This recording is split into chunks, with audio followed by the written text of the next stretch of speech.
అవునా? మరి వాడు చెప్పినట్టు ఈయన రాదే.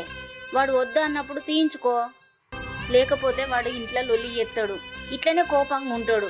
వాడు చెప్పినట్టు ఇను. నువ్వు కూడా ఇట్లా అంటున్నావు ఏందక్క? నువ్వు ఆయనకు సర్ది చెప్తావేమో అనుకుంటే నువ్వు కూడా ఆయనకే వత్తాసు పలుకుతాను. ఏమోనే, మీరు ఏమైనా చేసుకోండి, మధ్యలో నన్ను అయితే బాణం చేయొద్దు చెప్తానా.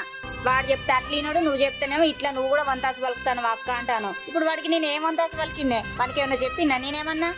వాడి మొండితనం గురించి తెలుసు కదా, అందుకే చెప్పిన. ఇక నీ ఇష్టం మరి.